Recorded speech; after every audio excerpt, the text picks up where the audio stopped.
It is Thursday in Indianapolis here at the NFL Combine, and we are hearing things, and we're talking to a lot of people who are also hearing things. Jonathan Jones, Mike Florio, Benjamin Albright. We got all the insiders lined up for you today on today's show, and also Charles Davis, who's going to be calling the NFL Combine for the NFL Network all weekend long. Great conversation with him. It's a loaded show. Let's get going right here. CHGO Bears Podcast.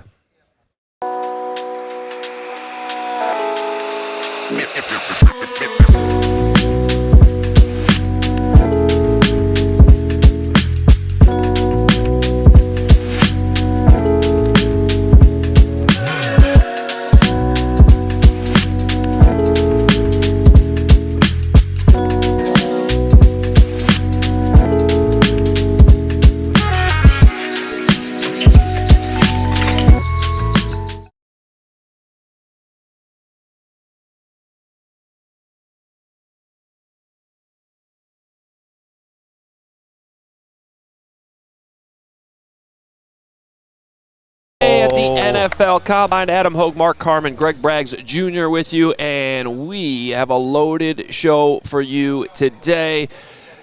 We need to start, though, by telling you what's brewing. What's brewing here at the NFL Combine? Light beer?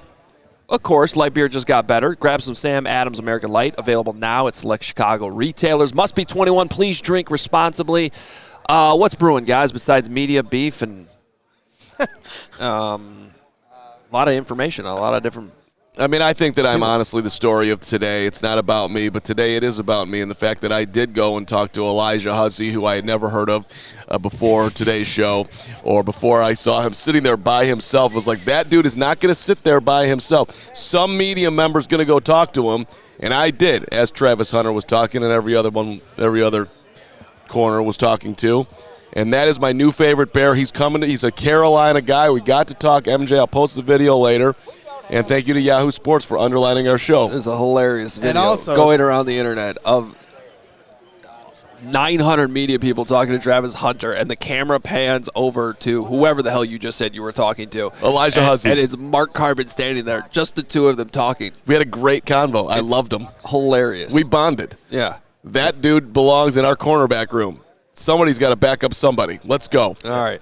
Loaded show for you, and a lot of information coming your way. Jonathan Jones, Mike Florio, Benjamin Albright, Charles Davis, all of them on today's show. And we might even have a couple videos from some defensive backs, too, to throw in there at some point, but they're also on social media. So we got a lot of good stuff for you.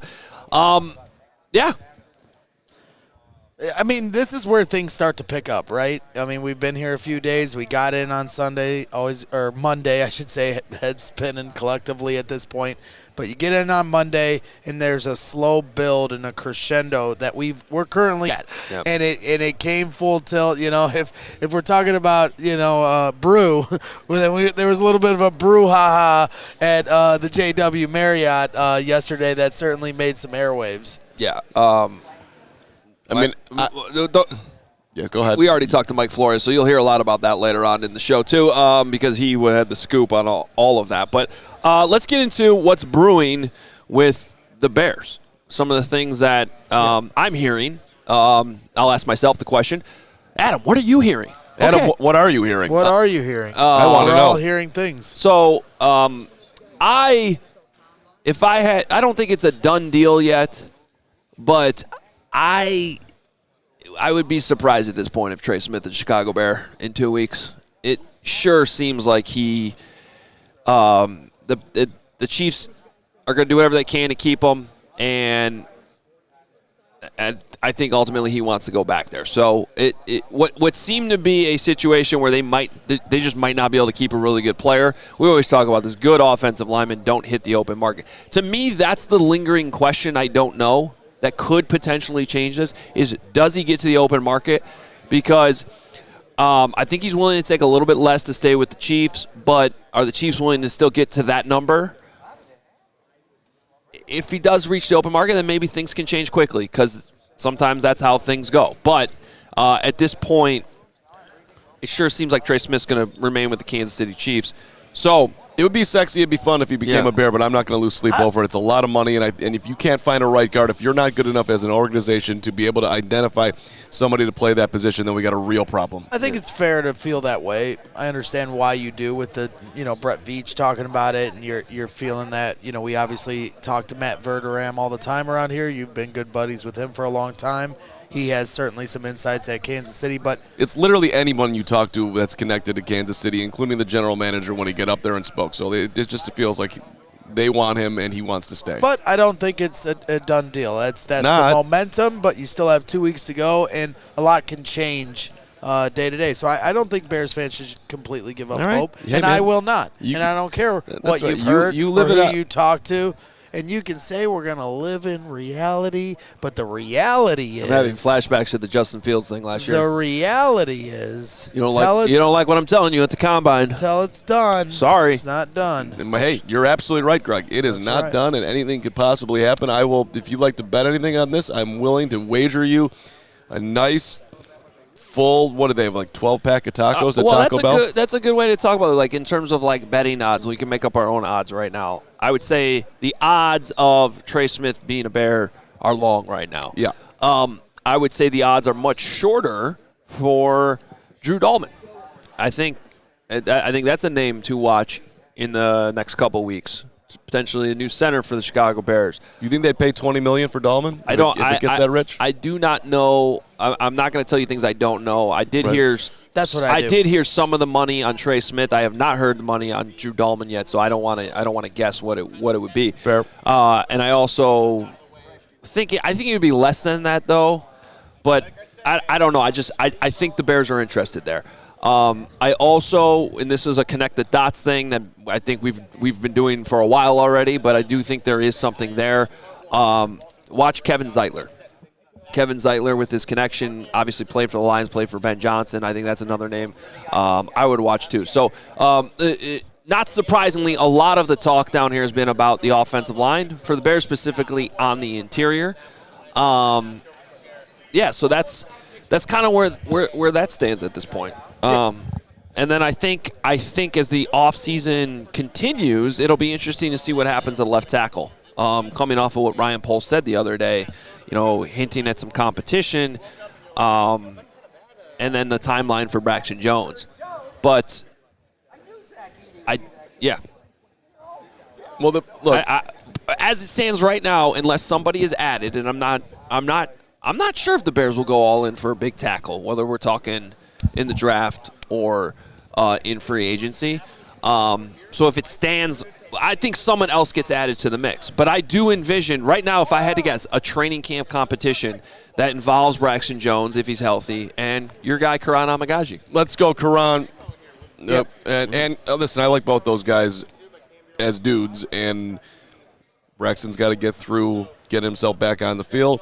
Karan's got to get himself established in the NFL. Those are both two huge question marks, and I'm sure there will be competition added onto that as well. Well, and it's a domino effect, right? So Trey Smith has to be the first domino in order for the other dominoes to fall, and then it'll turn into what we see at the free agency frenzy time period, and I'm sure we'll be all over it on March 10th. When you see the Rams allowing Jonah Jackson, the guard, to request, seek for a trade, that's an opportunity where that's a domino. If Trey Smith isn't an option for the Bears or other teams, then does the Jonah Jackson sweepstakes heat up, and do the Bears want to get involved because of his familiarity with Ben Johnson and try to have some veteran presence there on the interior offensive line unit? It would be really interesting if we could sit down with Ryan Poles, if he'd grant us access to his Plan B, Plan C, Plan D. I'm sure he would give that to you. I don't know why he wouldn't. I mean, I'm a very trustworthy guy. Yeah. But that's what they got. I mean, that's what they do in this position. Okay, so Trey's going, what's our Plan B? So eventually we'll learn what it is. But there's a lot of ways this could branch out from the draft, from free agency. But it does seem like they're. I would think that they're in a pivot right now. But it's a good thing to bring up guys like Jonah Jackson, because that's always a thing that other players are going to come available, and the good front offices can identify. And this happened last year. Remember Kevin Byard? Kevin Byard suddenly became available, and the Bears pounced very, very quickly. So one of my favorite moments as a Bears fan was, hey, we need a wide receiver. Jay Cutler's like, hey, let's get Brandon Marshall. And then they traded 2 third-round picks, I believe, for Brandon Marshall. And so they created a solution that wasn't necessarily available by looking around at some options that maybe not everybody's looking at. yeah, and Jonah Jackson really wouldn't cost too much, I don't think. Right. No. Well, that's what happened with Brandon Marshall, right? Top-line wide receiver, but didn't cost a first-round pick. Right. It was 2 third-round picks. Right. So, okay, we can make that work, and now a significant upgrade to a huge area of need. And we see trades all the time, I feel like, these days where you're like, that's it? That's all you had to give up? Right. Like even last year with at the end of the day with Justin Fields. Like, 6th round? Right. That's it? Amari Cooper, 5th round? You got Amari Cooper for a 5th-round pick? Right. You know, so there's value to be had. I don't love trading high draft capital, but you want to part with a 4th-rounder. You want to part with a 5th-rounder. Well, that's the opposite Yeah. of the coin, right? Because they gave up a 4th-round pick for Keenan Allen last year, right? I don't regret it. Okay, well, a lot of Bears fans do. Because the returns were a bad season, regardless of the mentorship he had for, Roma Dunze or Caleb Williams. The juice wasn't worth the squeeze. They've done a lot worse things than trading a 4th-round pick for Keenan Allen, but I tend to side actually with Bears fans on that one. But he did help Caleb out. I didn't have a at problem with least a Keenan. little. I'm not saying all Bears fans did, but to the point of just trying to be devil's advocate here. He caught 70 passes. They were and a bad team. I don't 7 care if they caught 0 passes. I know, but that's as not a how you team. can evaluate. I understand. You can't say that one move didn't work because the team sucked. Right. I understand. But I'm just you got to go just delve into Meatball Island and how the meatballs think. But okay? But here, if we're going to talk through that for just a second more. This is my week to not be a meatball at all. Well, look, I've eaten a lot of meatballs though. If we rewind back a year ago, I'm Ryan Poles. I don't have I am looking for some security for my rookie quarterback coming in. Let me get him a veteran presence, and I got to give up a 4th-round pick. And most likely, maybe he might be past it at least a little bit, and I'm probably not going to sign him. But do I want to set Caleb up, the offense up for more success? Because look, we want to get this off the ground at least as best we can. I don't hate that philosophy. It's not elite. It's not like, let me go draft this 4th-round wide receiver who I think is going to pair with him perfectly, and all of a sudden now we have huge value with that pick. That would have been better, but I get what they did. And before we take a break here, we have breaking news coming across the NFL Circle landscape. Tom Pelissero, the NFL and the NFLPA have agreed to a 2025 salary cap of $279.2 million per club, per sources. Another record high as the cap goes up and up and up and up. Yeah, I just looked it up. That's an increase of $23.8 million from last season. All right. That's a lot of money. Yeah. Go Bears. Yes? I thought you were going to say that what came out yesterday, which is that we're finally ditching the chain gang, RIP chain gang. Yeah. Although technically they're we'll still see. going to be out there, but we're going to Hawkeye. We're going to tennis. I don't know why we didn't lead with this. You've been calling for it forever. I know. And now it's here. Well, They listen to that. No, I just thought that's where you're going with that. The NFL listened to Hogue. It's so much better. Thank you. First downs are never going to be the same. All right, we're going to talk to Jonathan Jones from CBS Sports coming up. But first, shout out to our friends at Boston Beer, the new Sam Adams American Light, straight delicious. I could use one right now. Light beer just got better. Introducing that new Sam Adams American Light. It's clean, it's crisp, it's super easy to drink, it's delicious. It's always Sam season. Go get yourself a Sam Adams American Light. It's not your average light beer, brewed with 100% American-sourced ingredients from local independent farmers. It's light beer that is made right. Light beer just got better. Grab some Sam Adams American Light. It's available now at select Chicago retailers. You do have to be 21. Please drink responsibly. And are you ready to optimize your nutrition this year? Factor has chef-made gourmet meals that make eating well easy. They're dietitian approved, ready to heat and eat in 2 minutes so you can fuel right and feel great. No matter what life throws at you, I got my next Factor box coming on Sunday. I cannot wait. be eating Factor lunches all next week. Because when you are on the go and you got a lot of things going on, Factor is the best way to eat quickly but eat healthy. And they got a lot of options for you. 40 options across 8 dietary preferences on the menu each week. It's easy to pick meals tailored to your goals. You could choose from preferences like Calorie Smart, Protein Plus, or Keto. Eat smart with Factor. Get started at factormeals.com/factorpodcast and use code FactorPodcast to get 50% off your first box plus free shipping. That's code FactorPodcast at factormeals.com/FactorPodcast to get 50% off plus free shipping on your first box. Yeah, so, I had promised the Chad all week long that I was going to get Ian Rappaport on the show. I don't know if that's happening anymore. I don't think that was going to happen. Unfortunately, I don't think that's happening anymore after a certain dust-up that's made all the rounds here today of everybody talking about it. So instead, I pivoted and started hawking down some of the other great NFL insiders that we all love to follow and get information, whether it's through the coaching search or free agency or the draft, and these are people we trust. So we started out with somebody that I really enjoy following his content, and I think is a guy that is a rising star in the NFL industry, NFL insiders industry, and that is one Jonathan Jones of CBS Sports, who I think does a fantastic job, and I think the sky's the limit for this guy. All right, we are here Thursday on Radio Row here at the NFL Combine with the one and only Jonathan Jones from CBS Sports. Day doesn't matter when you bring in the newsmakers. Right here, Thursday, Tuesday, Friday. You always are in the middle of it. Thank you for taking time. Of course. You've really started to break into this, the insider game. It can be pretty competitive, as we've learned the last couple days. Yeah, I saw they took the crime scene tape down at the Starbucks. Yes, but at the same time, That's amazing.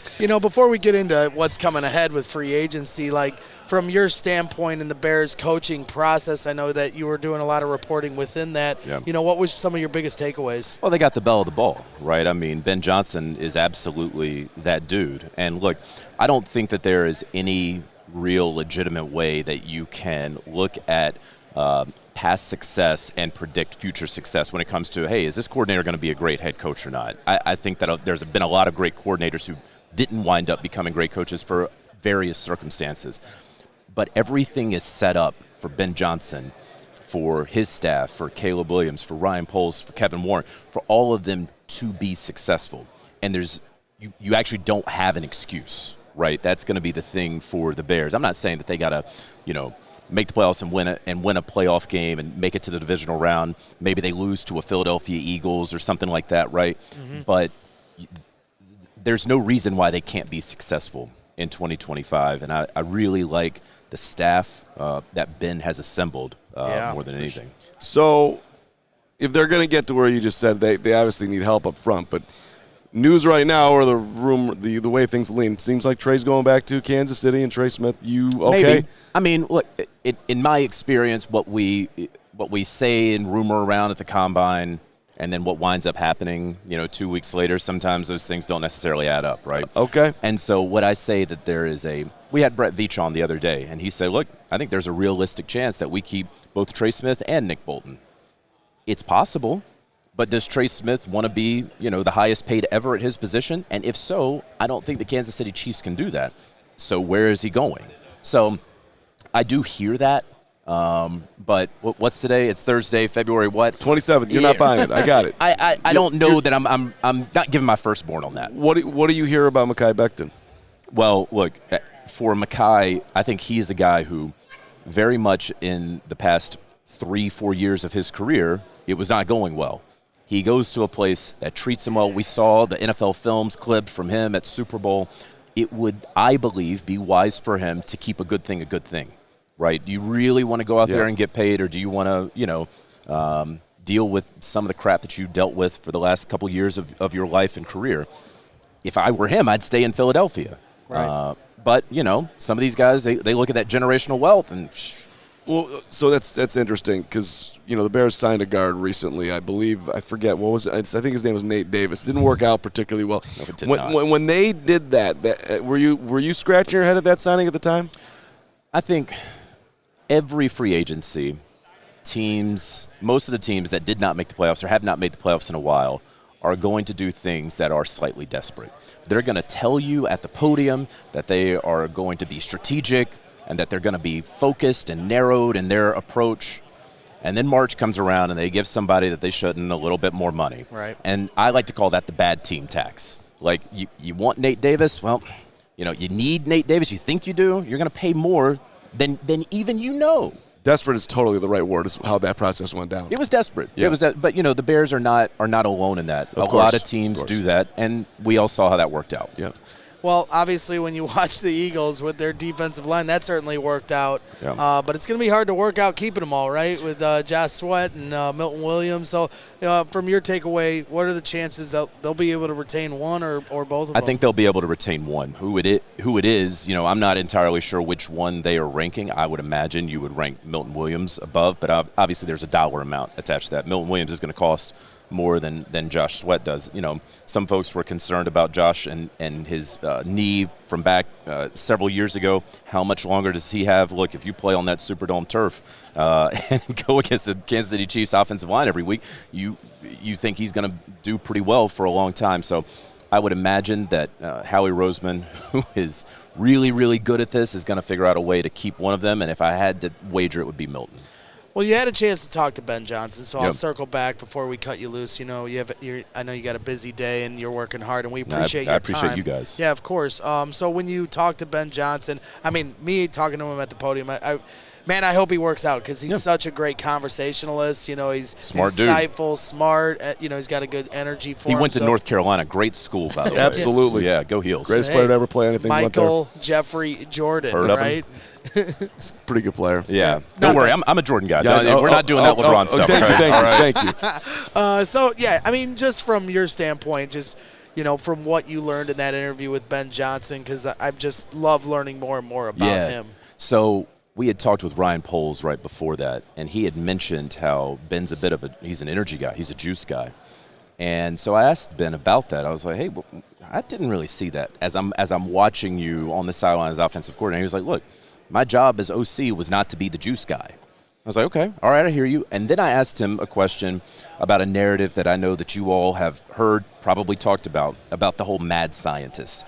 And with that, the label and the narrative that sort of unfolds from that like, okay, you're a mad scientist, so you want to lock yourself in the room and you just want to scheme up plays and you just want to be an offensive guy. Well, now you're the head coach. You can't do that. What do you think about that? And he said, look, I'm ready to flip that narrative, okay? I did my job as offensive coordinator. My job was not to be Dan Campbell. I'm paraphrasing here. My job was not to be Dan Campbell. It was to be the best offensive coordinator of the Detroit Lions. Now I'm a head coach. That's not what I'm going to be. I'm going to be the best head coach for this team. I loved the energy, the excitement about it. I was like, oh, like, shit, you thump him in the chest, and he's like, let's go. So there's whispers that Caleb could be, the Ryan Poles went on the radio and said he needs to learn how to be a pro. And then you hear stuff behind the scenes that, where he can be better. And yet Ben is coming here because you're not going to come if you don't love Caleb. Sure. So what's your read on that how that thing just boiled down to where he doesn't care about whatever little whispers are out there, I'm believing in this dude. So, first of all, you obviously see the talent in Caleb when you're watching. You know that there's plenty of talent and untapped potential there. You hope that you work out some of the bad habits that clearly he developed this year that went unchecked. But I remember, people had an issue with Kyler Murray, right? And then Jonathan Gannon goes there, and everything turned. And I believe, first of all, as a blanket rule, I'm not saying this specifically about Ben, but the NFL coaches have a fantastic ego about them, and they're going to fix whatever issue there is. So I believe that most coaches look at Caleb and are like, I can fix him. So that's going into it, right? But also, Ben knows, he believes that he knows what buttons to push. I think he sees that there are some pretty easy buttons to push, and that's what he believes is going to happen. Last one from me, and then you can wrap it up, Greg. Quarterback-wise, your biggest surprise landing spot for any of the moving parts that are out there? Yeah, again, it is Thursday, February 27th. I know that everyone believes that Matthew Stafford is on the first plane to, LaGuardia, or maybe, from Montana, he's going to Vegas or whatever. Why would the Rams let him go? Right. Why would the Rams let him go? Yeah. And so I just just give it a beat. Just give it a beat. I know we're all excited, man. We're here. We're doing this, right? We wanted to go somewhere. We want to have something else to talk about. I'm not convinced of that. Well, and if we could send Aaron Rodgers to Antarctica, I think a lot of Bears fans would enjoy that. Look, so. I think he might enjoy that. Yeah, that's true. He'll do another Netflix special I won't watch. Absolutely. So, final thing, Marcus Freeman. Obviously, you set Bears Twitter on fire with your reporting on that and the coaching search. So, when's Marcus Freeman going to find his way into the NFL? You know, look, it's so funny, right?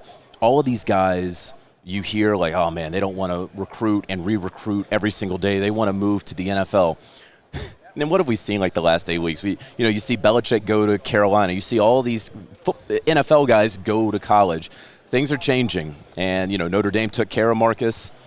Things are pretty good there for him. Yeah. We'll see. But as long as he continues leading that program the way that he is, there will always be interest in the NFL. Jonathan Jones from CBS Sports, you do a fantastic job, and we really appreciate your time now. Jonathan Jones, give a round of applause. Yeah, thank you again. Awesome, man.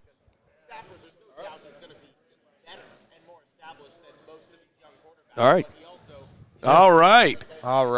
It's my new favorite friend. I like Jonathan Jones? I like Jonathan Jones. He was excellent. What about the safety you were harassing? Well, Elijah Hussey and I were harassing. You need to work on the English language, Adam Hogan. How about the amount of respect that I showed to a young guy? Remember when you were young and nobody believed in you? And then relax. You settle down. You settle down. Remember when Hogue walked into WGN Radio one day and I was like, okay, we've heard these stories before. I mean, at least let's just react to the fact that because we talked about it, before the break, before the interview too. Jonathan Jones, same thing. Not off the table that Trey Smith is definitely going to the Chiefs. It ultimately is going to come down to dollars and cents. And if, as Jonathan said, he wants to be the highest paid guard ever, then that's going to change the conversation here. Yeah, because and by the way, all of this can be true at the same time. And it actually is the real picture right now, which is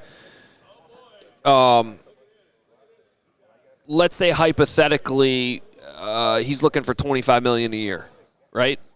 Well, the Chiefs are going to want to sign him for less than that. Try to get this thing done before he hits the open market. It might be like 23, right, a year. And I think that Trey Smith would probably take that. But the point is, and I think this is what Jonathan's talking about. Like, if it was done, it'd be done. They just get the deal done. So they're not there yet. They're still apart.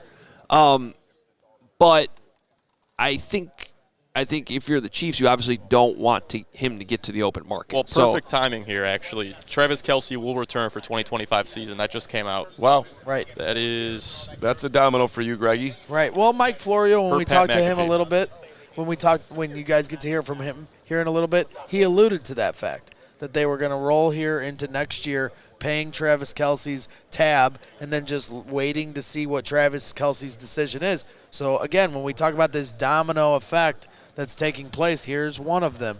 And now Kansas City's budget gets a little tighter. And so it's just going to create a situation where they're going to have to make some hardline decisions. And I'm sure they're going to do everything in their power to keep Trey Smith. Let's just hope that, teams like the Bears can jump in and try to shake things up. All right.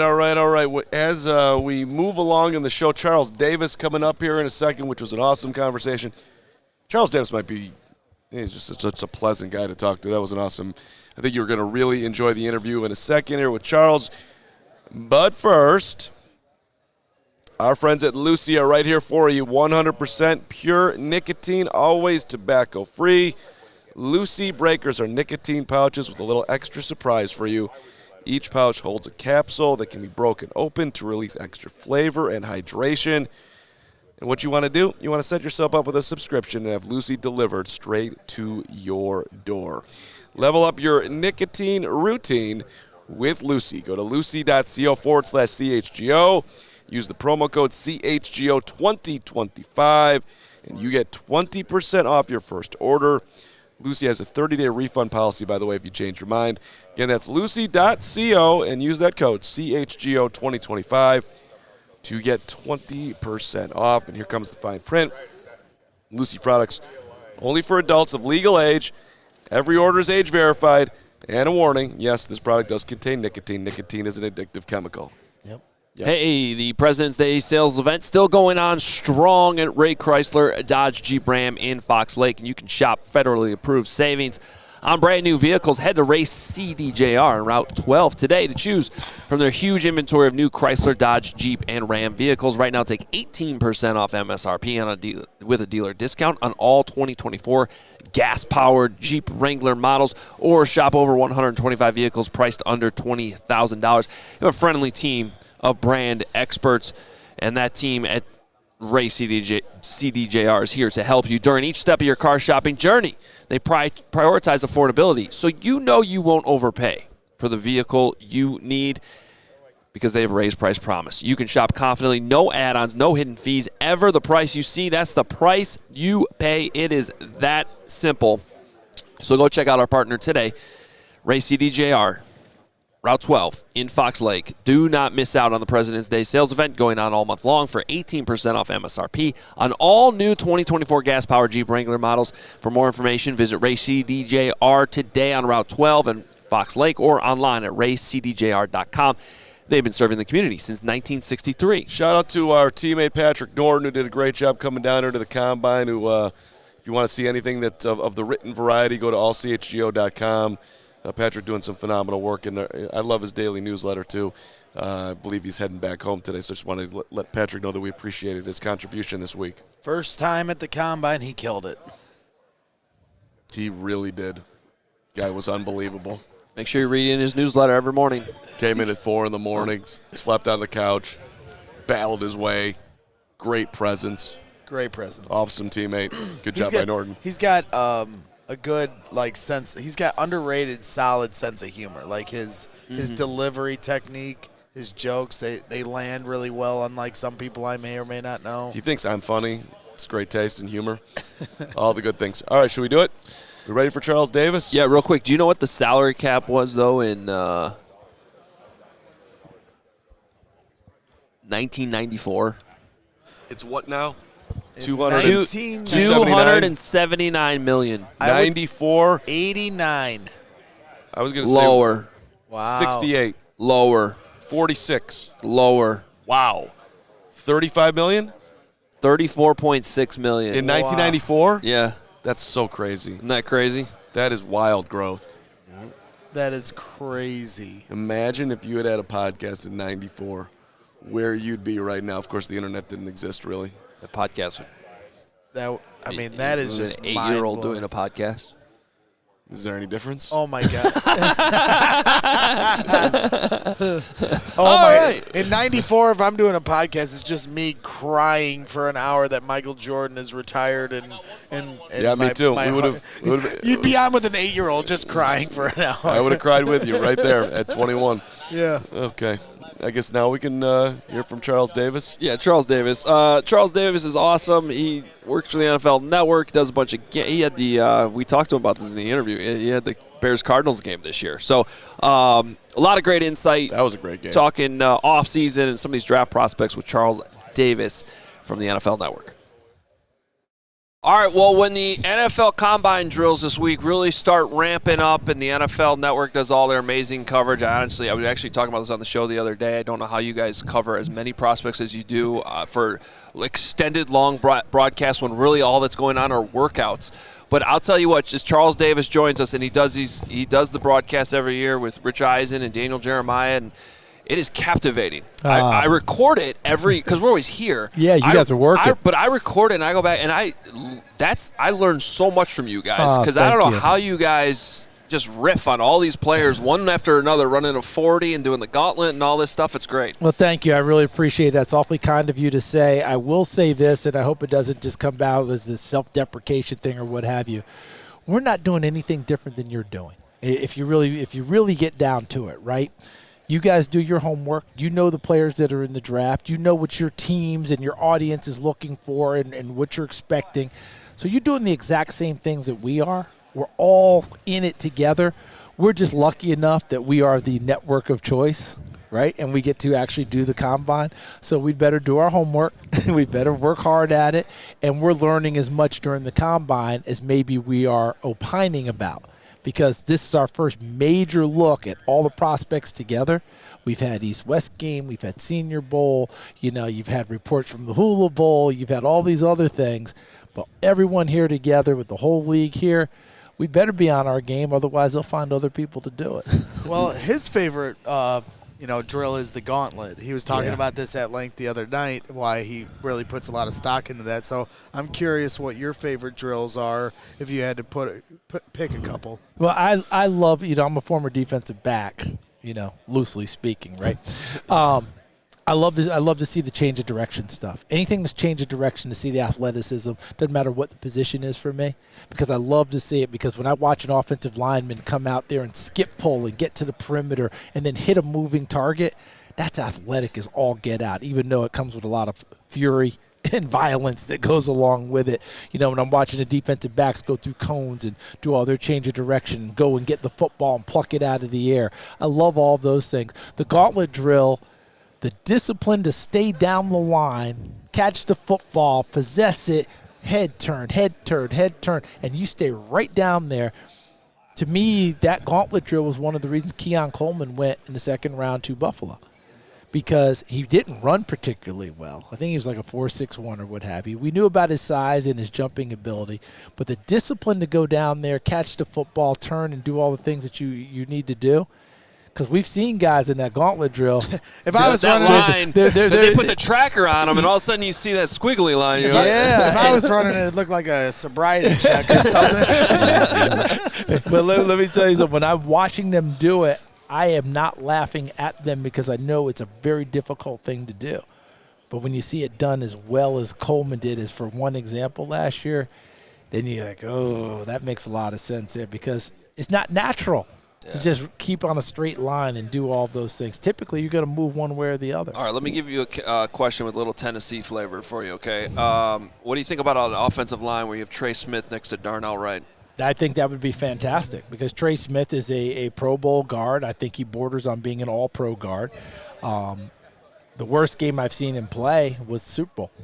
That was a tough night. But that's a tough night for everybody for Kansas City. But if you take them and watch Trey Smith and what he has done, that guy's a mauler for you. He can move. He can hit those moving targets I talked about. He can protect for you. He can do everything you're talking about. That would be a big, big deal, because you got a quarterback that you got to take care of. And I know Ryan Poles and crew are doing everything possible to get that done. So, global view of this draft, like I'm seeing some clips out there today. Schefter was talking that you could get the same player at 35 that you could get at 10. Yeah. I don't know if anybody wants to move up to 10 per se. Right. But do you agree with that, hey, there's a lot of depth there. If the Bears could add picks, maybe that's a reasonable thing to consider? Yeah, I think it is a reasonable thing to consider. And sometimes we get the hyperbole going so much. Well, you get the same guy at 15, get a 75. That might be too rich. But I know what Adam is saying there. I totally get that. It all comes down to what your conviction is as a team about a certain player. Because sometimes we say, well, the same kid you can get at 35. For that team, they're like, no.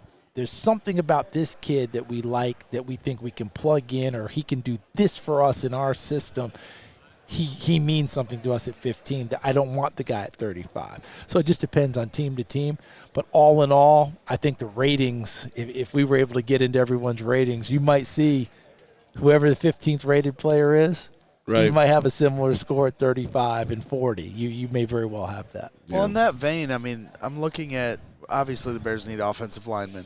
But and defensive linemen. And defensive linemen. And so Safety. I'm struggling. It's the right year for offensive and defensive linemen. Right. And so, and free agency's got to tell that picture before we get to the draft, obviously.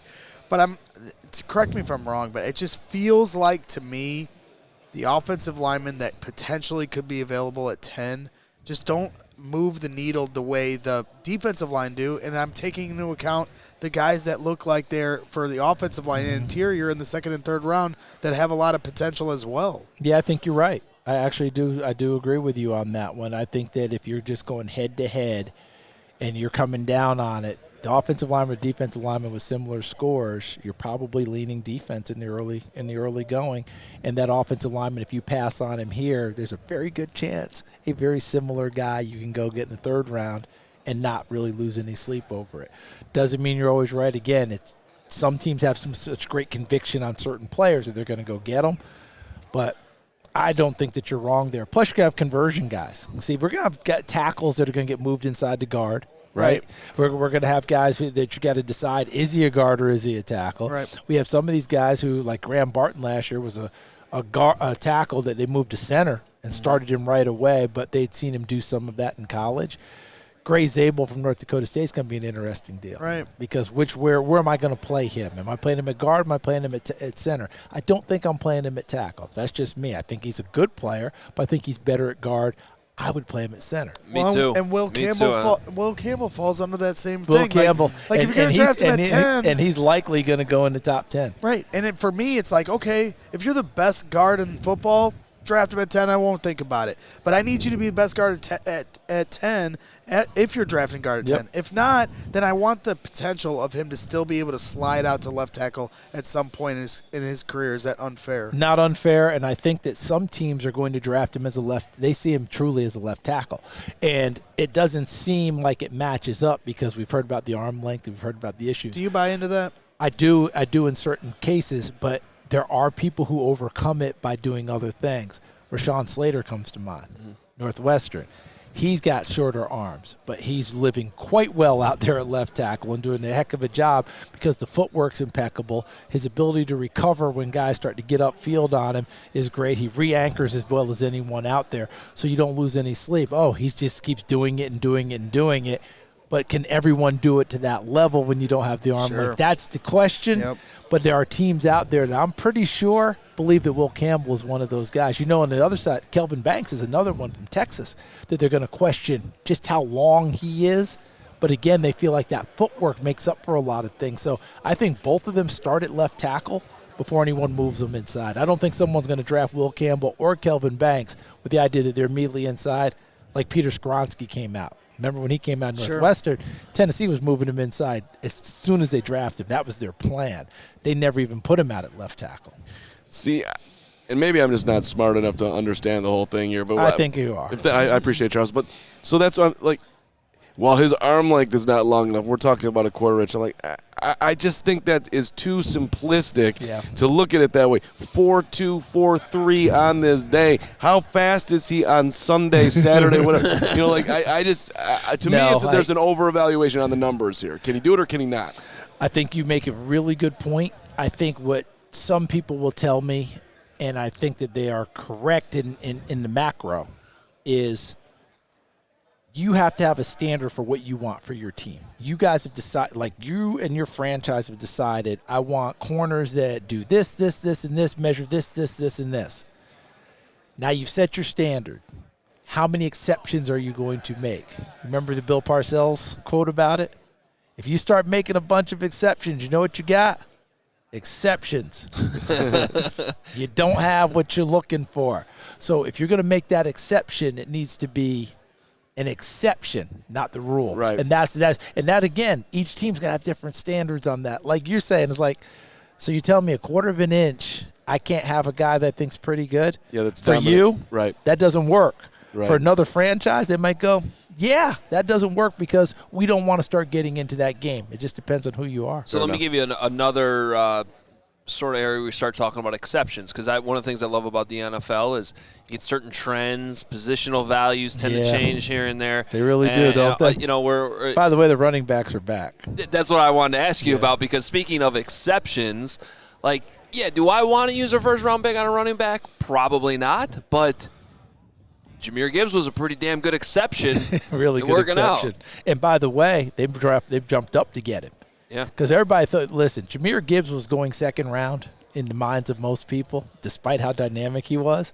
They jumped all the way up and took him at 12. And by the way, anyone turning that one down now? Now we got Sonic and Knuckles, and, you know, it's all working out pretty well. People may have forgotten that the Cowboys took Zeke Elliott at 4, and people flipped out. What the heck? Okay, they didn't get a Super Bowl out of it, but they were contenders every year. He gave them their identity on offense. They ran everything through there. Them not getting to a Super Bowl wasn't Zeke Elliott's fault in his prime. Mm-hmm. Not at all. Yeah. So that's where we're getting. Ashton Genty, it's going to be interesting to see what we decide to see where they decide to go with him, because talent-wise, he's a top 5 guy. All right, if you look at a lot of boards, top 10 at least on everybody's board in terms of where they're going to rank him as a player. Where does he go? And will there be others that go with him? Will O'Marion Hampton go out of North Carolina? Will Travion Henderson go out of Ohio State? Do you like Quinshon Judkins a little bit more? I don't think we're going to have a run of people in the first round, but it wouldn't shock me if we had more than one runner in the first round. That could change things this year. Part of the reason why I want to ask you that is because Ben Johnson, new Bears head coach, was in Detroit when they drafted Jahmyr Gibbs. Now, look, I'll be shocked if the Bears don't go offensive, defensive line. Right. I think it's pretty obvious that's where they need to beef up the most. But maybe second round, Caleb Johnson. these pieces that Ben Johnson's used to having Good to runner. have. Yeah, like when are they going to make an exception maybe for positional value? Because Brian Poles, for the most part, has stuck to positional value. We're talking about the tackles, the corners, the ones that get paid the most money. That'd be interesting because Ryan Poles is running the draft, but he's going to take that full input from his head coach. It'd be interesting to see how their marriage goes, to see if Ben Johnson will have a little more stroke in what he wants, or does he match up totally with Ryan Poles? I don't know that, but I can't tell you. But it'll be interesting to watch how they interact and decide what to do. Just real quick, Ashton Genty is how far? If Bijan is a 9.5 for people on the audio, where how close do you think Genty is to that? Genty's between 9 and 9.5. I'm a Bijan Robinson lover. I think he's just phenomenal, okay? I'm not saying Genty is not, but when I watch Bijan at Texas and realize what you can do with him, wow. And I think you can do a lot of the similar things with Genty. I think I would probably have a little higher grade on Bijan than I would on Genty. Fair enough. Final thing for me, Ben Johnson, Caleb Williams, that marriage just has to work. We're in the honeymoon. Oh, yeah, we're totally in the honeymoon now. And you know something? Caleb Johnson has to realize where he is, as a second-year guy. Here's the guy that I'm going to be tied in with. Put in that type of work. Ben Johnson knows I took this job specifically because Caleb Williams was here. Right. Because he had his choice of where he decided he wanted to go, and he decided this is the place to be. They both understand how it has to work and how they want it to work. I think if both just put in the time, it has a great chance of working. Like I watched last year, our team, we were lucky enough to see you. Unfortunately, it was the week after the Hail Mary.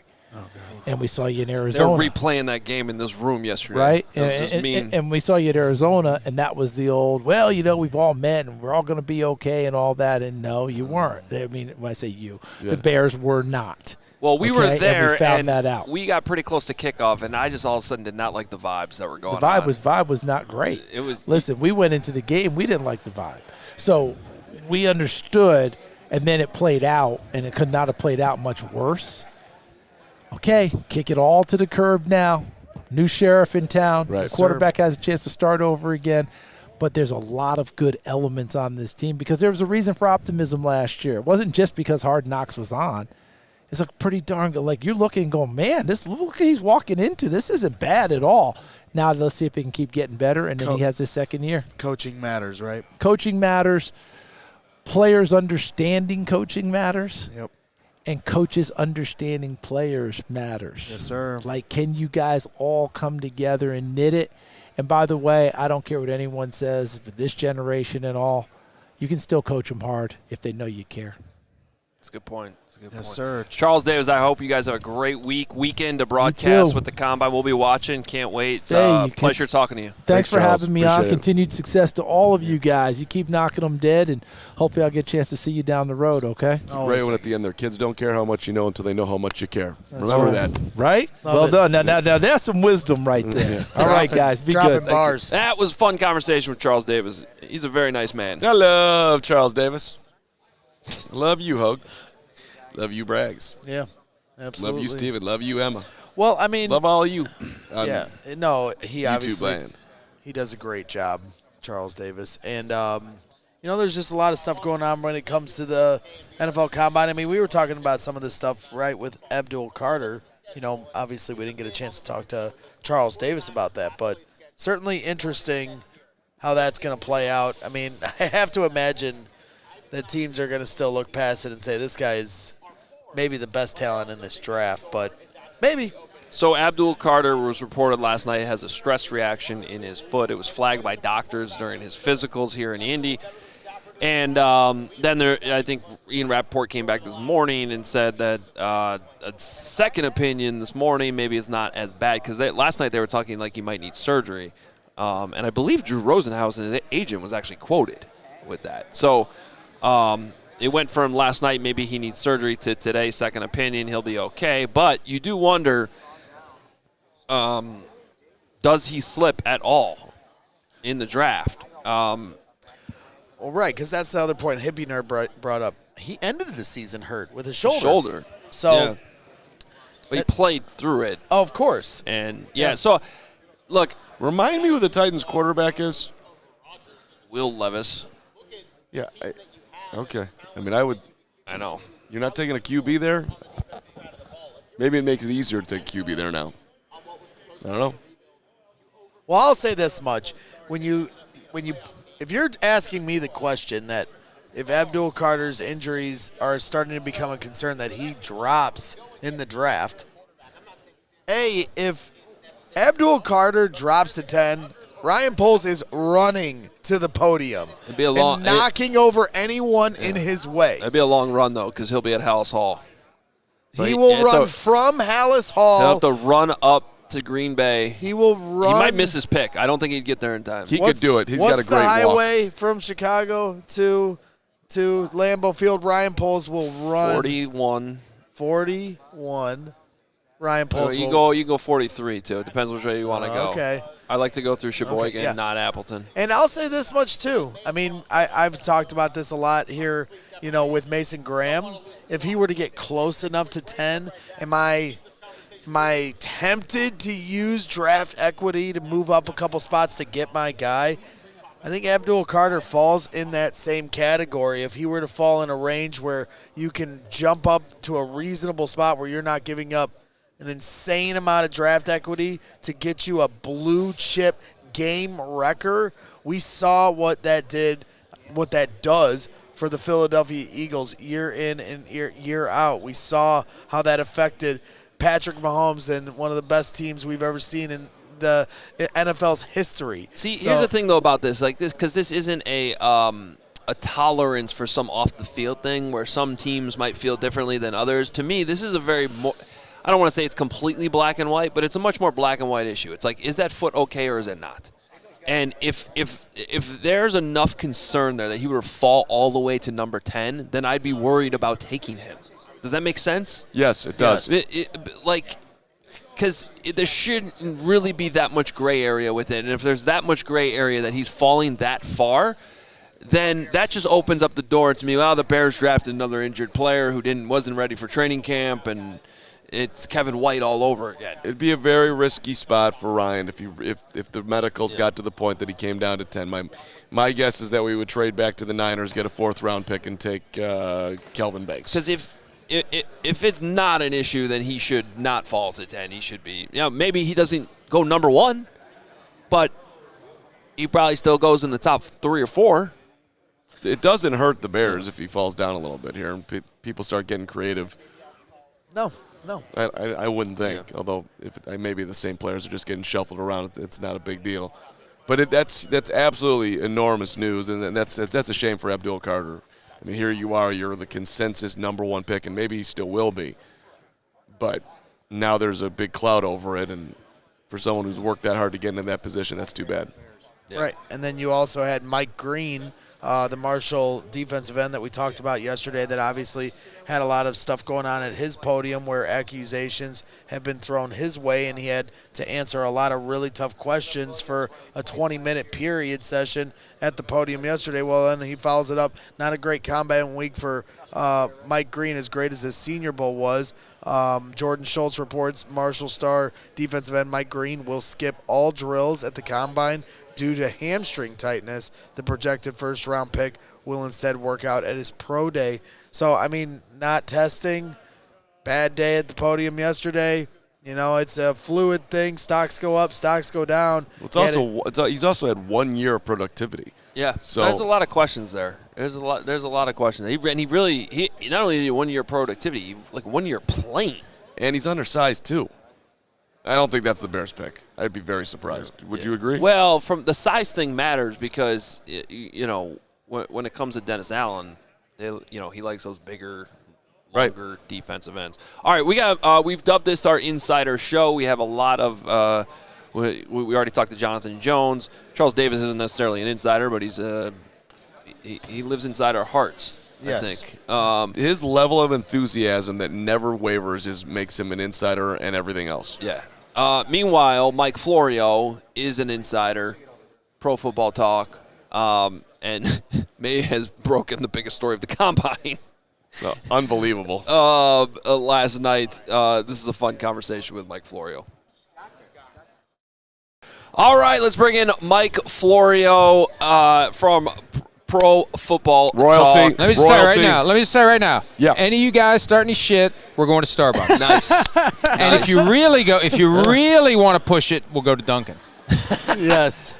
Things get really crazy at Dunkin'. Media beef might be the best thing that ever happens in this for me. I We find can it very curse on this, right? Am I sure. recalling Yeah, that of correctly? course. Good. I was Curse getting a little away. fucking nervous. But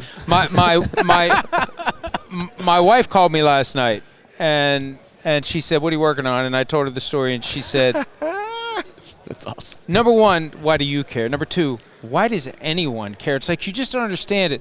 Everything about the Scouting Combine is the same. It's lather, rinse, repeat. It's Right. just different names. And, somebody's not working out, or they are working out, or this guy's got a foot injury.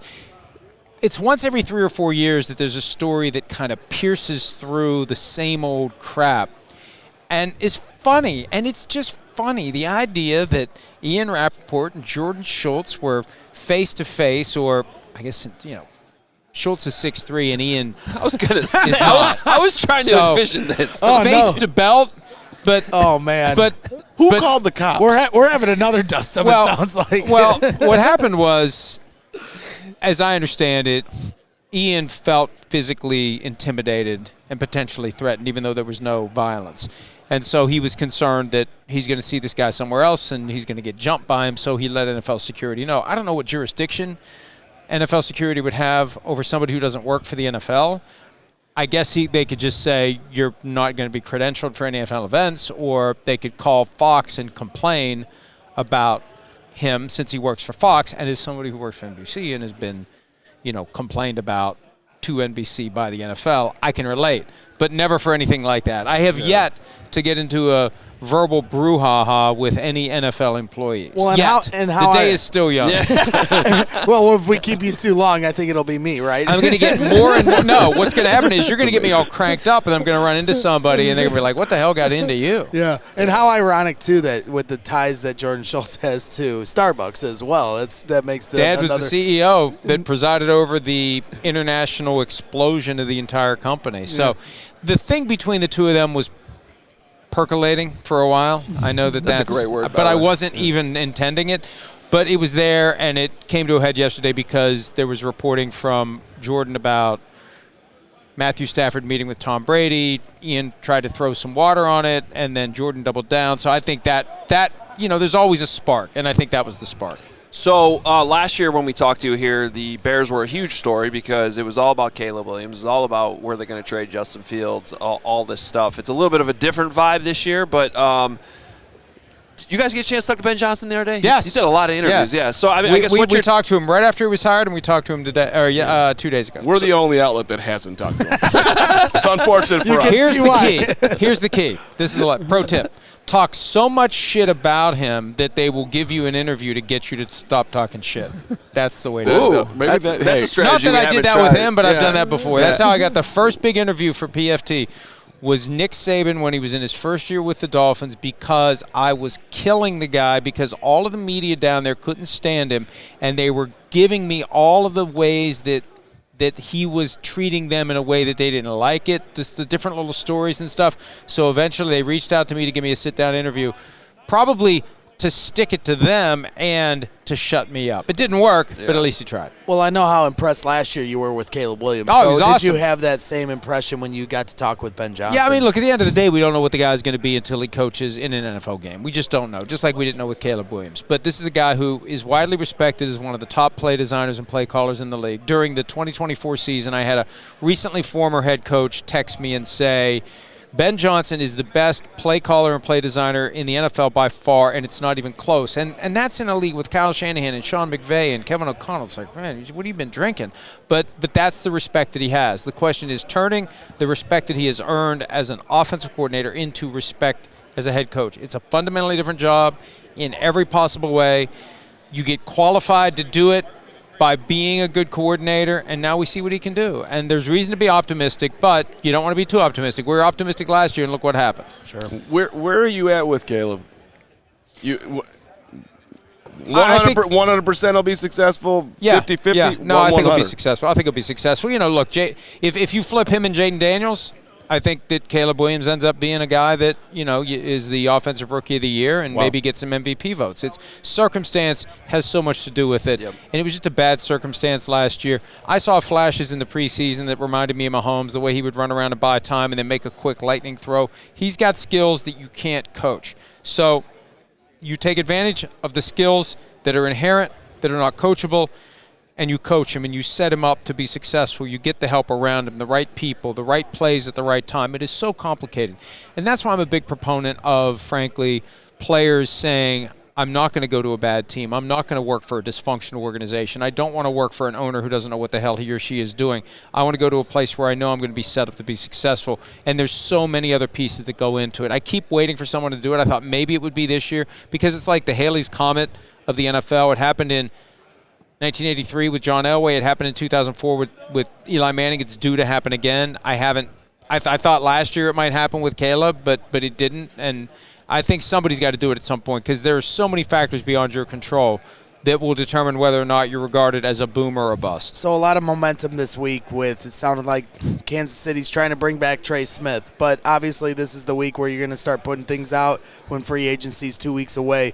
What do you gather in terms of that and where Kansas City's ability to bring Trey Smith back or if he's going to hit the market for other teams? Hey, I'm a big believer in guys hitting the market. I don't like the franchise tag. The franchise tag keeps guys from having an opportunity to go out and get what they would get through a competitive process. So are the Chiefs going to be able to sign him in competition with other teams? And that 52-hour negotiating window can be helpful because sometimes you'll see what happens. When you can officially begin the process of putting offers on the table, the guy who thought he was going to get a gold mine from another team says, hey, you know what? That offer that they made me, is it still available? Yes, it is. All right, I'm just going to stay here. So, look, the Chiefs got a lot of work to do. There's a gap between them and the Eagles, and they've got to allocate their dollars. I'm fascinated to see what happens with Travis Kelce. They're saying all the right things. They're going to carry an extra $17.5 million under his name on the salary cap until he retires or is released. They seem to be perfectly content to bring him back, and that's going to make it harder for them to address some of these other areas where they have needs. Best part of being Mike Florio these days is? Most challenging part? Best part? What am I? Are you considering whether to draft me? What I the just fuck want, is this? I want to know. I want to know, like, if somebody told you that you'd be sitting in this position in your career. You mean right here? Is this good or is this guy bad? asking you that question? What contest in hell you never did I thought win? you'd be delayed for lunch with us. You're so lucky. More so over there on your stage than this stage. Hey, I just try to enjoy every day, take every day at a time. There it is. And I know that that's stupid cliche, but when you get to the brink of 60, and I'll tell anyone out there who is thinking about punching me, you better do it now because I've done my research. I turned 60 in 3 months. Once you turn 60, it's elder abuse and it's a felony. So I'm going to be even more of a dick when I turn 60. I'm going to get worse because I've got the protection of the law of every state. If you hit me and I'm 60, you're going to jail. Oh, man. So, no, I love what I do. And, I try to spend as much time as I can with my family. I try to just balance. I've got other projects I'm involved in. I've written some books that are available on Amazon, all fiction. Because what I do at PFT, every day I create something about tomorrow. Everything I've written, nobody cares. It's like, dance for me, chump. So you do it again. And then by the next day again. So I've tried to create some things that have a little more relevance and staying power than just one day at a time, more content. And, any day that I don't get into a fight at a Starbucks is a good day. Yeah. It's good perspective. That's a good way to end it. Mike, thanks so much for your time. We appreciate Always it. Great seeing you guys. Thank you. We'll see you at Starbucks All right. later. All right, thanks. Meeting at Starbucks later today. He is. He's got a wide range, Florio.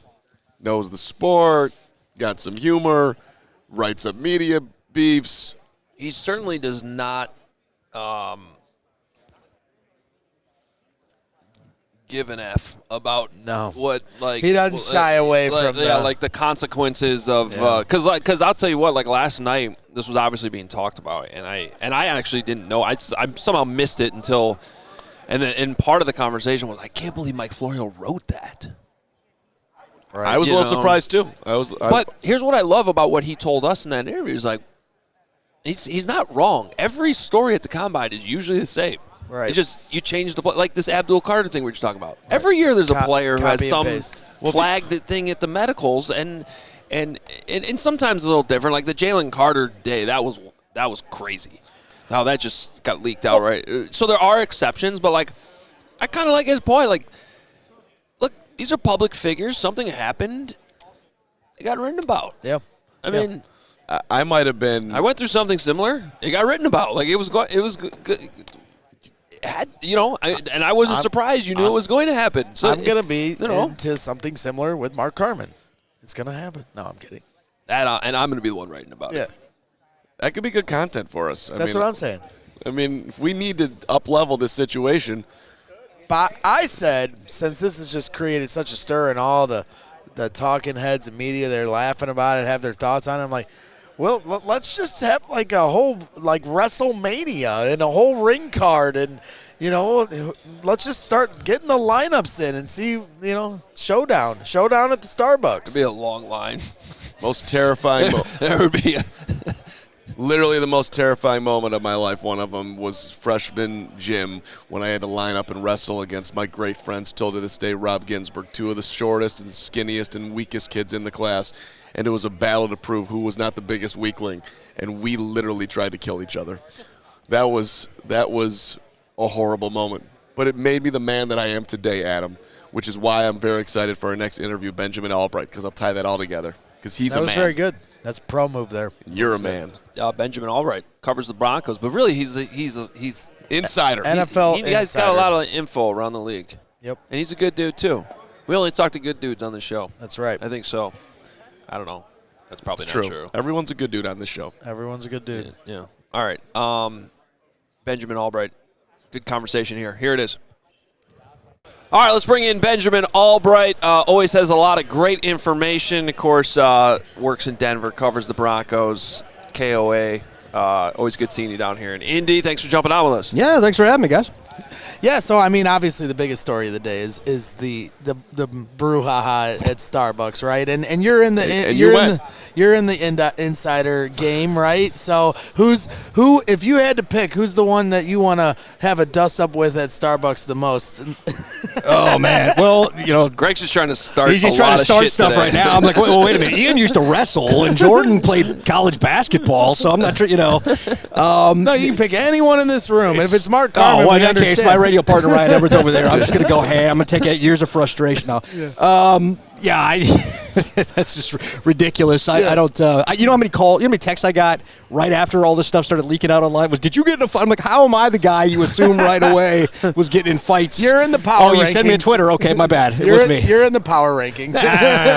I'll take you to pivot off of that. I'll take you to 10 months ago. We had Eric Kramer on our show, and he's like, I really love Bo Nix. That's my number one quarterback in the draft. And Bears fans, who we love you so much deeply, they screamed at him on our show. You cannot say that. And then, I don't know, he had a pretty good year, didn't he not? He did all right. Started off a little rough. I think the first quarter of the season was a little rough. But he's one of those guys that, he doesn't make the same mistake, right? And so you just saw incremental improvement every week. And he's one of those guys that is just thirsty to improve all the time. He wants to be the best at everything, hyper-competitive, all that kind of stuff. And he doesn't take a lot of guff. And so you saw, I don't know if you guys saw it or not, but the exchange between him and Sean Payton on the sideline in the middle of the season, Sean was getting up, and he went right back at Sean Payton. Yeah. Sean loves that because I'll rewind you a year. You go back and you look at the Detroit Lions game, Broncos in Detroit. I was there in that game, and we saw Sean going off on Russ on the sideline, and Russell Wilson just stood there and kind of took it, Sean doesn't like that. He wants somebody that'll bark back at him, and so I think him and Bo Nix are a good mix for each other. Yeah, and when you turn it to the Bears, you know, and you see how Caleb Williams last year went, and now you bring in a coach that we're hoping has the same kind of, you know, resume one day as Sean Payton. So how do you feel the fit with Ben Johnson and Caleb Williams? I think it's good. I think the question for Ben Johnson isn't, can this guy coach? Does he know X's and O's? And I'm going to invoke a name here that I don't want Bears fans to gasp at real quick. But there is a little like you know the Mark Trestman thing where you know X's and O's but you struggle to relate to people. So the hope is, and Ben Johnson, by all accounts, has been better than that, at least in relating to people. Way better. I think we've seen it even this week with some of these interviews. So I don't want to invoke it, but I'm trying to give you an example of what the only knock on Ben Johnson was, hey, can this guy take his brain power, which has been known since he was back there as an assistant at Miami, can he take this and can he relate this as a CEO, head coach type instead of like an offensive coordinator, I'm locked in the bunker. And by all accounts, I think that he can. You guys got Declan Doyle, who we know in Denver. His daddy, Chris Doyle, strength and conditioning guy there at Iowa. I think that I think this staff that you guys are putting together in Chicago is the right staff. I was a little concerned about the Luke Getsy hire and stuff like that. Didn't exactly pan out there. But now I think you've got the right guys in place, and I think Caleb wants to win. It's not like Caleb's just sitting back here. Well, I don't know. Caleb wants to win. You guys have most of the defense, I think, already in place. It's just putting the right pieces around and putting Caleb in the right position to succeed. We'll talk about that with Declan Doyle. Yeah, what do you like about him? Yeah, absolutely. Smart. Another guy who's a smart guy. Didn't as a tight end coach wasn't getting a lot of input into the room, but some of the ideas that he had, I think, are now going to get in the room. Obviously, there with Ben Johnson's got some creative ideas. Don't take the lack of success in Denver of the tight ends this past year and put that necessarily on Declan Doyle. That's a personnel issue. We had Adam Troutman as the starter, Lucas Kroll, and if you're saying who, I get it. We had a bunch of guys. I mean, Greg Dulcich, who was hurt, and then we shipped him off. They just didn't have the personnel at the tight end position. He is a smart football guy, and he's got some good ideas, and I think you're going to see some stuff, especially out of 12 personnel, that kind of he wants to do that'll be his imprint in this. You're well connected around the league. What do you think happens with Trey Smith? I think he goes back. I think he goes back. I know Chicago fans are going to hate me for that, but I think he goes back. Yeah, they're doing their best. Let's go to the Starbucks. I think they're. Look, there's still nothing's ever done until it's done. But I think Trey is going back to Kansas City. I think, and I think Nick Bolton is going to wind up being the casualty there when the dust settles. So then, if you're the Bears, who you signing? I don't know. I think that there are. I think they want to go through the draft. I don't think they want to spend. I don't think you guys want to be hyper spenders in free agency. I wouldn't. If you're going to, the thing about free agency is you're paying A+ money for B+ talent, right? Mm-hmm. Because if it was A+ talent, the other team would have let him go, right? So in free agency, you want to be bridge spenders in the first year of a regime. Just enough guy. We got some holes we need to plug. We're going to plug them here with this guy, but I don't want to make a long-term investment or commitment here. The exceptions would be, if a Myles Garrett comes available, you got to trade for that or that kind of stuff.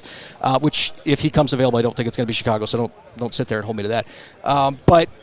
I don't know that you go out there and you make big spends. I think you just kind of look to plug and sort of play, and then you hit the draft. You're like, okay, these are the people we're looking for.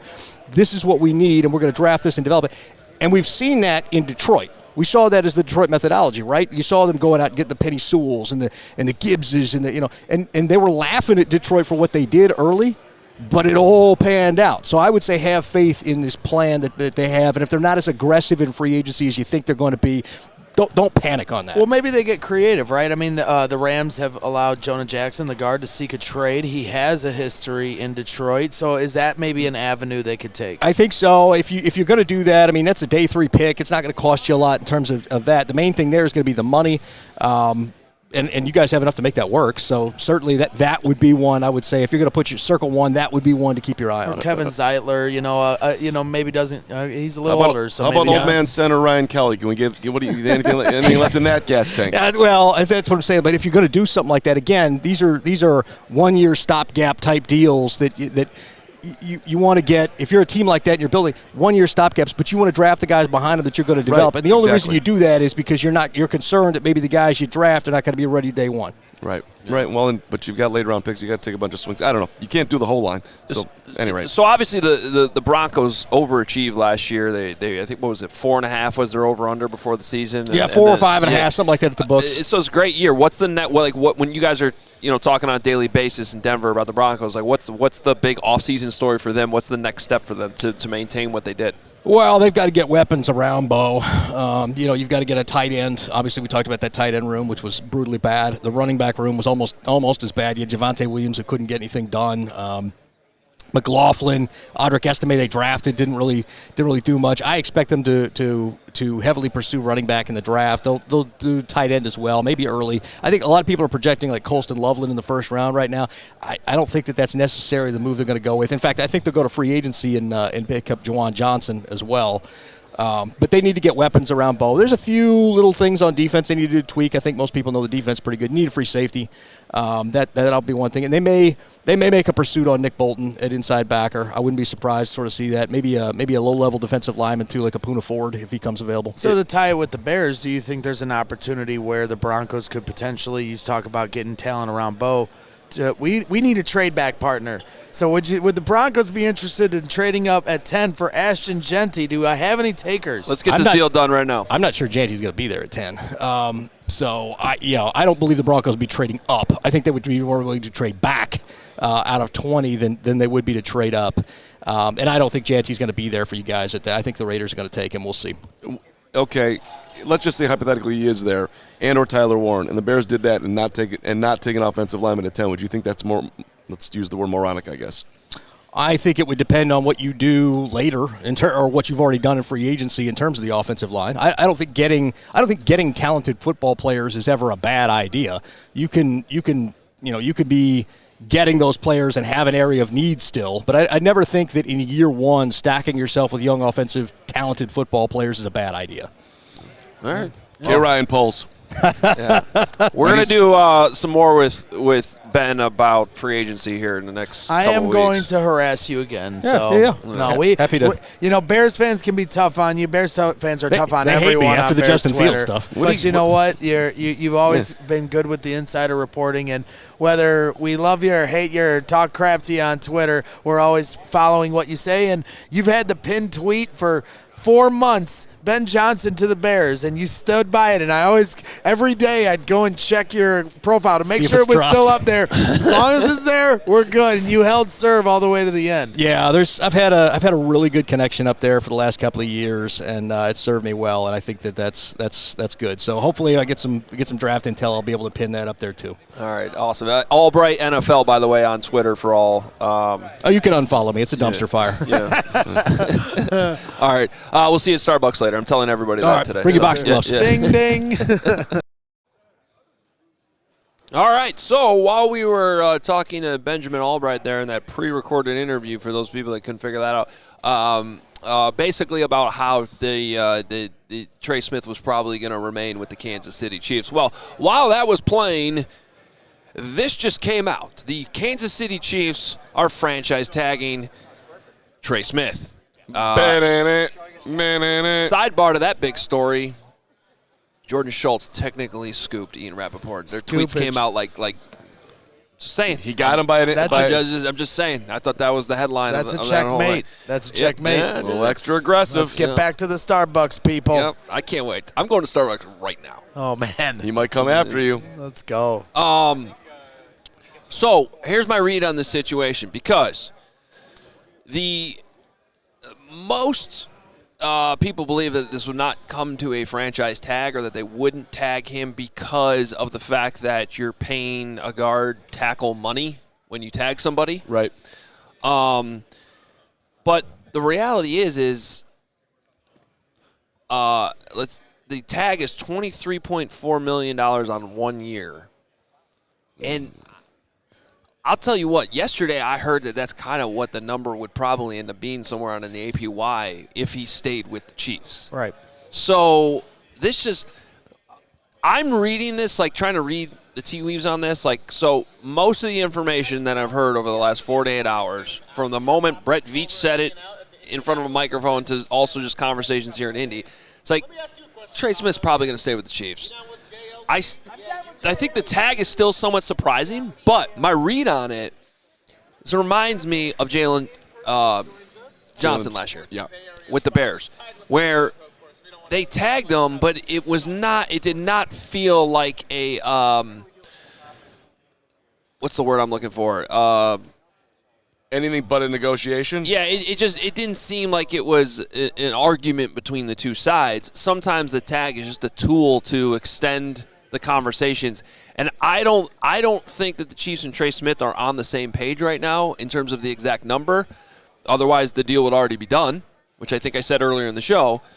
But I don't think they're far off. So if you think about how that played out last year with Jalen Johnson's team and the Bears, it never seemed like it was going to be a huge problem. Sure enough, shortly after getting tagged, the long-term deal was agreed to. I think that's ultimately how this plays out with Trey Smith. I'm just waiting for Greg Braggs to apologize to both me and you for his take earlier that the Bears had a chance. Oh, that's a good point. That was earlier in the show. Yeah, see, and here I was sitting here thinking about how negative. How You're everything a negative we said person. earlier in the show aged very well, and I forgot about the fact that you tried. Should we get Jonathan Jones over here to apologize as well? No, he's just good. do the apologizing to her for takes on a very fluid and creative way of getting out of what you said. Well, anytime you like throw something at Greg, he needs to redirect it at somebody else. No, I didn't Jonathan Jones doesn't deserve a stray here. It's not a stray. It's not a stray. This high-stakes poker situation, and the Chiefs decided to put all their chips on the table. And any Bears fan right now is rightfully disappointed, including me. The Bears needed a quick fix on their offensive line. Trey Smith was that quick fix, and now things get a lot more interesting on how you can attack free agency. So I won't pretend. This is extremely disappointing for me as a Bears fan. This was a match made in heaven, a guy that has high character, high leadership, plays violent. We need a guard. We had the money, and now, poof, he's franchise tag. Short of a sign and trade or a rescinding of the franchise tag, this is no longer an option for the Chicago Bears. And so the quick fix of this offensive line that was sorely needed, that Ben Johnson alluded to about the Carolina Panthers last year, picking up two of the top free agent guards and having somewhat of a turnaround of their offense in their season. The Bears are going to have to get very creative. All right, there's so still who options do you there. want? Yeah, who do you want to see them sign? You got somebody, Greggy? I think they should fold the franchise because Trey Smith is tagged by the Chiefs. I think this is it. There's no chance that the Bears will ever be successful. We can't do it without Trey Smith. Well, we mentioned Jonah Jackson, who's the Rams have given permission for him to seek a trade, as a guard and a guy that has history of Ben Johnson. I've brought up before, Kevin Zeitler as anybody that understands how Ben Johnson wants to execute an offense and understands what Ben Johnson's standard is, I'm all for. And then, of course, when you look at the center position, and I think how important it is for that person, as Ben Johnson said yesterday with Big Cat when they did that interview, a guy that can help set the table for Caleb Williams when they get to the line of scrimmage. I don't know if that is a rookie center. You'd have to be a highly intelligent and up-to-speed rookie to come out and be ready for that responsibility. So to your point with Ryan Kelly or Drew Dahlman or some different options there, I think a veteran center is exactly who they need to attack now as priority one. And when we did our needs last week, I did have center as the higher need over guard, even though the best player was Trey Smith as a guard that was available free agency. So center still, to me, is priority number one. Look, Will Freeze is 26 years old. He's now at the top of the list. I would think the Bears, if they were going to be in on Trey Smith, will be in on Will as well. I think that's the natural pivot. I have been talking about Ryan Kelly with no inside information from anybody within the Bears that they'd be interested in him. But I like a veteran center as a stopgap while drafting a center that you can get ready for next year with a different offensive line coach. To me, that makes a whole lot of sense. I would have been totally fine if they had gotten Trey Smith and paid the freight. I get it. This is where they're at. But I do like for the Bears right now that you're going to have to do this building it the right way and keeping flexibility down the line for positions of need and not overpaying for free agents. That is okay. So it's not exciting and it's scary because they haven't nailed it in the draft.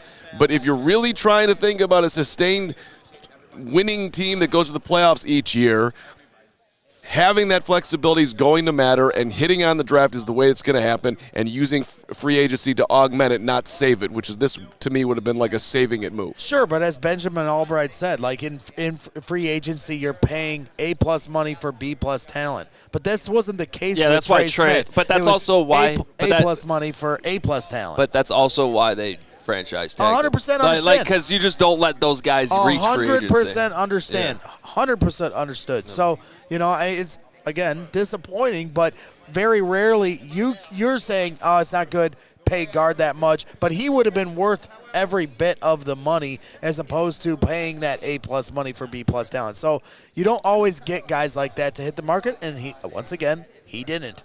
So, as I said earlier in the show, in case you missed it, before we had this news, the two offensive line names I would keep an eye on for the Bears are Drew Dahlman at center and Kevin Zeitler, the guard for who played for Ben Johnson with Detroit. As a very expensive camera just fell and crashed on the floor. I've never seen a more, and this is behind the scenes, it's probably not going to translate, but there was a significant camera that just fell right behind the dude who's hosting, and he didn't even flinch. I would have jumped out of the seat. This dude just kept doing his show. Well, unlike you. That's a pro. Unlike you. I don't understand. He didn't even move. Like nothing. He just kept talking. No, he's a little bit of a loud talker, so maybe he didn't even notice it. But like that's unbelievable. Yeah. I've never seen that level of focus in media history. I understand your shock because you are incapable of doing what he just did. Right. If somebody snaps their fingers 3 seconds, my head turns. This dude just had a hurricane explode behind him, and he didn't freak. Yeah. How's that possible? Yeah. Who are these people? Yeah. I'm never going to be successful. Boys in the pocket. That camera's built like a tank. It's fine. Yeah, that's true. That was unbelievable. Just to move it back on this conversation a little bit, you're going to save about $25 million on Trey Smith right now because you can't get him. I mean, for me, I'm looking at some possible free agents here. You could re-sign Tevin Jenkins. You could sign Drew Dahlman. And you could go after a guy that we know Ryan Poles has already won it before, and Matthew Judon, who's a free agent. You could fill 3 needs with that money that's left over now from Trey Smith. Yeah, you'll definitely be able to allocate your money a little more spread out now that you're not putting all your money into Trey Smith. I also think that it opens the door back into this conversation of, is that number 10 pick going to be a left guard, right? Is it going to be somebody that, like we've talked about, Will Campbell or, Gray Zabel, like that? To me, is lofty, yes, but at the same time. Zabel, but yeah, I hear you. I would love if you draft Zabel, put him at center. Talked to Charles Davis about that earlier. Right. Yeah. So I think this is, it's going to be interesting. As I said, constantly talking about the hypotheticals all offseason can get nauseating. At least we are starting to get answers and we get clarity. I know you're big on the I told you so's and the I called it's. But for me, I like to just have our answers, react to it, and then prepare for the season. I like to just watch actual football. That's what I'm telling you. Watch football, which we won't be doing for a long, long, long time. What, you're not going to watch the UFL? I'll watch the UFL. I will. Kind of. A little bit. Out of respect to Daryl Johnston, who joined us at the Super Bowl. Another good dude. And he was a great dude, so I'm going to support his cause and watch the UFL. That's a noble thing you're doing there. All right. I am a noble person. Shout out to North Carolina cornerback Elijah Huzzy, who made my day today. Actually, it's going to be a Bear. That video made my day, so, yeah. If it ends with him being a Bear, that would be a great edit. Would that not be incredible? Because we could show that. Can we show that video? Well, it's too short now. But I will be tweeting out after the show my one-on-one video with Elijah, and so check that out on my fine Twitter feed at the Carm. My guy. My exclusive interview, as the rest of the media was talking to Travis Hunter and everybody else. Yeah. Exclusive. Nobody else has this. You zagged. I zagged. It was a good zag. All right. Thank you. Loaded show. What a day to do an insider show with news like that coming out in the middle of the show. Yeah, shout out to Joe Henschel and the Indiana Pacers for once again taking great care of us last night. The Pacers are a very good basketball team. The facility is phenomenal. Great place to see a game. Loved it. Could potentially be a great place to see Lil Wayne and Quavo. There you go. You never know. Is that tonight? Maybe or maybe not. Greg and Emma, our great social staff, head of social, may or may not be at Lil Wayne tonight at Gamebridge Fieldhouse. No invite? Am I supposed to be jealous? No invite? We haven't. We're gonna buy tickets off of Game Time, right at the last minute. Last minute prices, lowest prices guaranteed. Okay. Well, sounds fun. All right. Thank you. No, you're not invited. To Jonathan Jones, Last minute Charles tickets. Davis, Stephen. This is the part of the show where Lowest I'm prices. trying to end it, and if you want to just mute them, that'd be fine. Jonathan Jones, Charles Davis, Mike Florio, Benjamin Albright, and I think that was it. It was a loaded Elijah. show. Charles Davis, I said that. Thank you, Greg. Benjamin Albright, Okay. Mike Florio. We have one more show from Indy Jonathan tomorrow. Jones. We'll be loaded again. A lot of guests. Adam Hogue. You were the other insider. Hey, thank you. Thank you. I appreciate that. Great effort today by everybody. Great job by Steven. Great job by Emma. We'll I'm talk. sick as a dog. It's terrible. Thank you for telling us that now.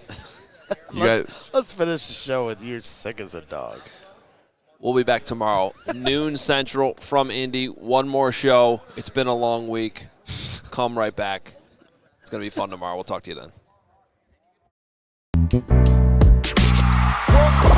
We all silly like the mayor.